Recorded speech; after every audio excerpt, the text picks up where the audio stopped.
Hello everyone, welcome to our YouTube channel Educated Cherry. नमस्ते साथियों, स्वागत है आप सभी का हमारे YouTube चैनल में। और हम भारतीय संविधान के वीडियोस या प्लेलिस्ट को हम देख रहे थे और हम पढ़ रहे थे फंडामेंटल राइट्स या मूल अधिकार। तो हमने आर्टिकल 21 तक का जिक्र हमने लास्ट वीडियो में कर लिया था। तो आज हम जानेंगे आर्टिकल 22, जो कि आर्टिकल 22 जो है वो बेसिकली इसकी जो टैग लाइन है वो क्या है, इसकी जो टाइटल है वो है कुछ दशाओं में गिरफ्तारी व निरोध से संरक्षण। इसका मतलब क्या हुआ कि हमारे भारत के संविधान में या फंडामेंटल राइट्स में एक आर्टिकल 20 एंड आर्टिकल 22, ये ऐसे दो आर्टिकल है जो अपराधियों से संबंधित अधिकारों के संरक्षण के बारे में हमें थोड़ी सी चर्चा करते हैं। वो आर्टिकल्स या उन आर्टिकल्स में इसकी चर्चा है। चलिए देखते हैं।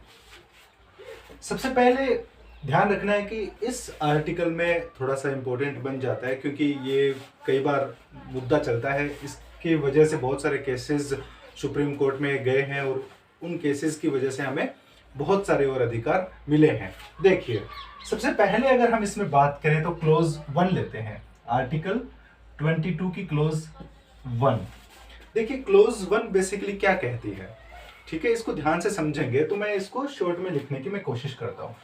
सबसे पहले इसमें लिखा है कि अगर किसी पर्सन को मान लीजिए गिरफ्तार कर लिया जाता है किसी अपराध के बारे में, उसको गिरफ्तार किया, ठीक है, कोई पर्सन ने अपराध किया और उस पर्सन को गिरफ्तार किया जाता है, तो क्या होता है कि उसको जो भी इसको गिरफ्तार करता है तो क्या करेगा, गिरफ्तारी के कारण बताए बिना उसको गिरफ्तार नहीं किया जा सकता।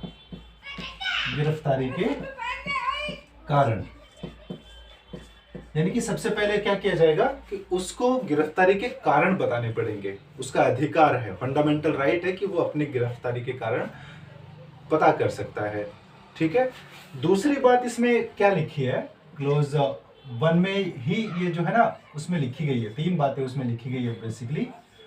तो दूसरी बात क्लोज 1 में क्या लिखी है कि वो ना जिस व्यक्ति को गिरफ्तार किया जाता है वो अपनी पसंद के वकील से परामर्श ले सकता है, अपनी पसंद के वकील से परामर्श ले सकता है, ठीक है। यानी कि अपना जो वकील है, पसंद का मतलब ये नहीं कि कहीं सुप्रीम कोर्ट के वकील को वो मतलब पुलिस को बोल रहा है कि नहीं मैं तो उससे परामर्श लूंगा, ऐसा नहीं। वो अपनी सुविधा अनुसार अपने किसी वकील से वो परामर्श ले सकता है, उसको रोका नहीं जाएगा इस मामले में। ये इसका कहने का तात्पर्य ये है, ठीक है, ध्यान रखिएगा। इसके बाद अगला जो क्लोज है, इसी का अगला पॉइंट जो है वो है कि अपनी प्रतिरक्षा करने के अधिकार से उसको वंचित नहीं किया जाएगा। मतलब वो अपनी जो बात है, प्रतिरक्षा है, वो कर सकता है। तो क्या लिखेंगे, प्रतिरक्षा करने के अधिकार से वंचित नहीं किया जाएगा, वंचित नहीं किया जाएगा, ध्यान रखना है, ठीक है ना, नहीं किया जाएगा। यानी कि उसकी जो वो अपनी खुद की रक्षा वो कर सकता है। तो आर्टिकल 22 की क्लोज 1 जो है वो हमें बेसिकली 3 बातें बताती हैं। कौन कौन सी बातें बताती हैं? एक, गिरफ्तारी के कारण वो जान सकता है। दूसरा, वो अपने पसंद के वकील से परामर्श ले सकता है। और तीसरा, जो उसके प्रतिरक्षा के जो अधिकार हैं उससे वो अधिकार नहीं छीने जाएंगे, ठीक है। तो ये होगी क्लोज 1। इसके बाद देखते हैं क्लोज 2। क्लोज 2 जो है वो क्या कहती है, वो कहती है कि मान लीजिए किसी पर्सन को ये सब तीनों चीजें बताई और इन तीनों चीजों के बाद में उसको गिरफ्तार कर लिया गया, ठीक है। तो जो जहां पे उसको गिरफ्तार किया जाता है पुलिस में, तो उनका क्या कर्तव्य बनता है, उनकी क्या ड्यूटी बनती है, उनकी ड्यूटी क्लोज 2 में दिखाई गई है या बताई गई है। देखिए क्या बताई गई है कि जब पर्सन को अगर गिरफ्तार कर लिया जाता है तो 24 घंटे के दौरान, छुट्टी है तो अलग बात है, हम पुलिस स्टेशन से और जो नियर बाई जो मजिस्ट्रेट है उसकी यात्रा का टाइम हम छोड़ देंगे। बाकी जो बच जाता है 24 घंटे, उसके अंदर अंदर उसको क्या करना पड़ता है, न्यायालय के सामने या मजिस्ट्रेट के सामने उसको पेश किया जाता है। निकटतम मजिस्ट्रेट जो है उसके सामने उसको क्या किया जाता है, पेश किया जाता है। ये किसकी क्लोज 2 के अकॉर्डिंग, आर्टिकल 22 की क्लोज 2 के अकॉर्डिंग क्या किया जाता है। देखिए 24 घंटे के भीतर, 24 घंटे के भीतर मजिस्ट्रेट के सामने पेश किया जाता है। मजिस्ट्रेट के सामने पेश किया जाएगा।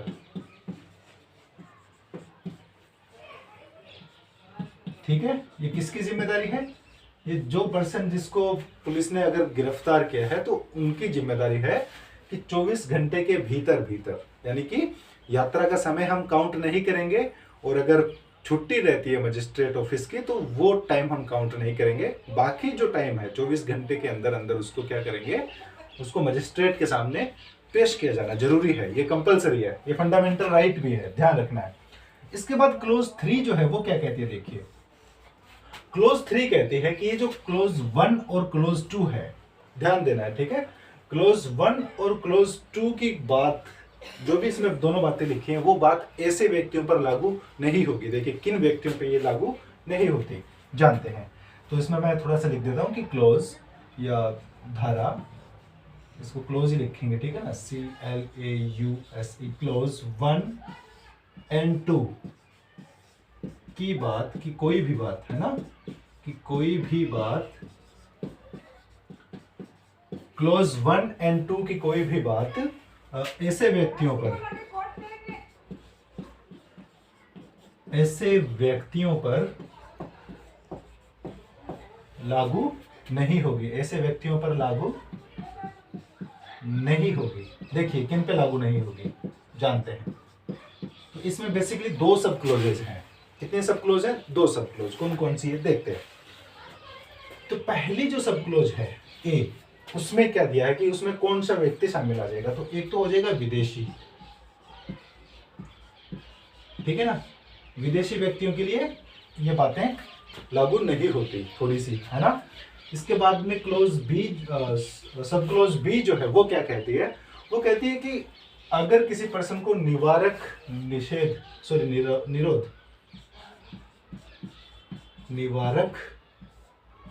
निरोध वाले निरोध का उपबंध का, मैं समझाऊंगा इसको बिना, उपबंध वाले,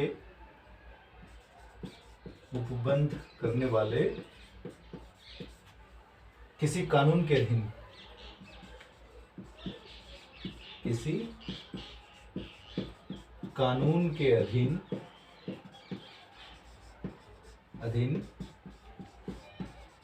गिरफ्तार किया गया हो।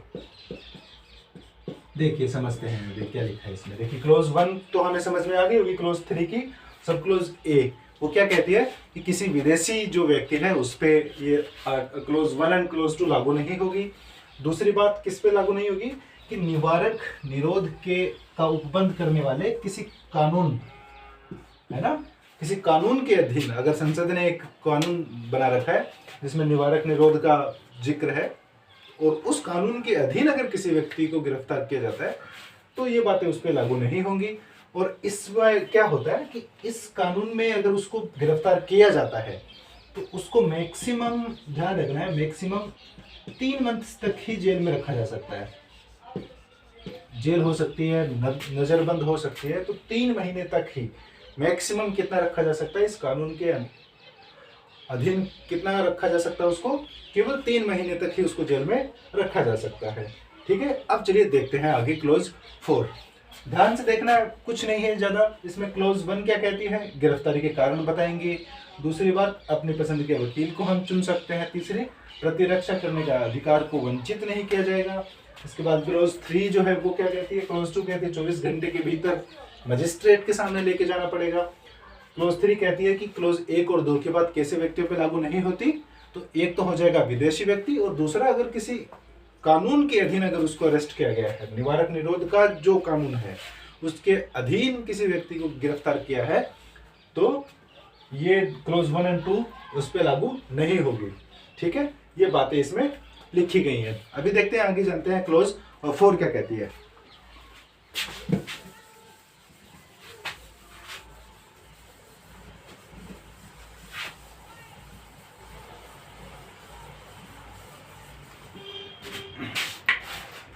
चलिए देखते हैं क्लॉज 4। क्लॉज 4 जो है बेसिकली उसमें वो जो निवारक निरोध वाला जो कानून था, मैं लिख देता हूं यहाँ पे, निवारक निरोध है ना का उपबंध करने वाले कानून। ठीक है ना, अगर किसी पर्सन को निवारक निरोध का उपबंध करने वाले कानून के अधीन अगर गिरफ्तार किया जाता है, तो इस कंडीशन में क्या होगा कि जो 3 महीने तक, हमें पता है कि 3 महीने तक हम रख सकते हैं इस कानून के अधीन, और इन 3 महीनों में क्या होगा, with in 3 months, with in 3 months, ध्यान रखना है कि कितना टाइम तक रखा जा सकता है, 3 महीने तक रखा जा सकता है। और इन 3 महीनों में क्या किया जाएगा, क्या प्रोसेस होगी, तो उसको जानते हैं। इसमें सबसे पहली बात ये लिखी है क्लोज 4 में, सब क्लोज ए में क्या लिखी है, इसमें लिखी है कि जो पर्सन को गिरफ्तार किया गया है तो उसके लिए क्या किया जाएगा, एक सलाहकार बोर्ड की नियुक्ति की जाएगी। सलाहकार, सॉरी है ना, सलाहकार बोर्ड गठित किया जाएगा। क्या किया जाएगा, एडवाइजरी बोर्ड या सलाहकार बोर्ड उसके लिए गठित किया जाएगा। इस बोर्ड में कौन लोग शामिल होंगे, तो इस बोर्ड में एक तो हो जाएगा अपना हाई कोर्ट, HC है ना, हाई कोर्ट के न्यायाधीश, हाई कोर्ट के क्या हो जाएंगे, न्यायाधीश। या तो उस बोर्ड के सदस्य कौन होंगे, या तो हाई कोर्ट के न्यायाधीश होने चाहिए। अगर न्यायाधीश नहीं है तो एक्स न्यायाधीश, HC के एक्स जजेस मान लेता हूं मैं, या तो न्यायाधीश होने चाहिए, अगर ये नहीं है तो एक्स जजेस होने चाहिए, और अगर एक्स जजेस भी नहीं है तो HC के जज बनने की योग्यता वाले पर्सन, योग्यता वाला पर्सन।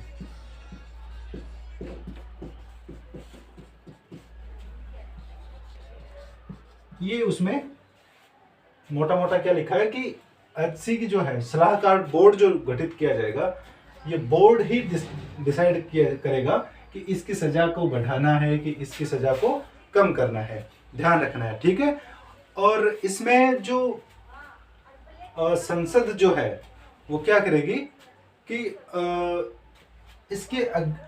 इसके अंदर रहते हुए सलाहकार बोर्ड जो है वो गठित किया जाएगा, और उस बोर्ड की राय है वो मानी जाएगी, और उसकी राय के अनुसार ही फिर आगे तय किया जाएगा। और ये कितने टाइम में होना चाहिए, 3 महीने के अंदर अंदर होना चाहिए। ठीक है, समझ पा रहे होंगे आप। चलिए अब देखते हैं कि आगे जो क्लोज है वो जानने की हम कोशिश करते हैं। क्लोज 5 क्या कहती है देखिए। तो क्लोज 5 जो है बेसिकली वो ये कहती है कि निवारक निरोध का उपबंध कराने वाली किसी विधि के अधीन किए गए आदेश के अनुसरण में जब किसी व्यक्ति को निरुद्ध किया जाता है या गिरफ्तार किया जाता है, तो जो प्राधिकारी है वो उस व्यक्ति को सूचना देगा, जिस व्यक्ति को गिरफ्तार किया जाता है इस कानून के अगेंस्ट, है ना, निवारक निरोध का उपबंध कराने वाला कानून जो है उसके अधीन अगर गिरफ्तारी होती है, निवारक निरोध का उपबंध करने वाले कानून, अगर किसी पर्सन की इस कानून के अधीन अगर गिरफ्तारी की जाती है तो क्या करेंगे कि उस व्यक्ति को सूचना दी जाएगी पहले। इसका मतलब ये मान लीजिए आप सूचना दी जाएगी, उसको या तो एक नोटिस भेजा जा सकता है, कोर्ट के द्वारा समन भेजा जा सकता है, तो ध्यान रखना है, ठीक है। ये क्लोज 5 में लिखा है। इसके बाद क्लोज 6 जो है वो क्या कहती है कि इसमें ये जरूरी नहीं है कि जो कारण है गिरफ्तारी के वो बताने हैं कि नहीं बताने, ये प्रकट करना जो प्राधिकारी है, वहां का प्राधिकारी यानी कि अथॉरिटी है जिसको गिरफ्तार करने की जिम्मेदारी मिली है, वो अथॉरिटी क्या है कि कारण बता भी सकती है और कारण नहीं भी बता सकती। अगर कारण जो है वो लोकहित के लिए सूटेबल नहीं है, अगर वो मान लीजिए कि वो जो कारण है वो लोकहित में सही नहीं है, अगर उसको कारण पता चले तो वो लोकहित में अगर सही नहीं है लोकहित के लिए, तो वो कारण नहीं भी बता सकती, वो उसके लिए बाध्य नहीं है। अथॉरिटी जो है वो क्या है, कारण बता भी सकती है, नहीं भी बता सकती। ध्यान रखना है इस चीज का, बता सकती है और नहीं भी बता सकती। और कब नहीं बताएगी, तो ध्यान रखना है वो कब नहीं बताएगी, वो लोकहित के अकॉर्डिंग ही। अगर लोकहित में नहीं है अगर उसके कारण, तो वो कारण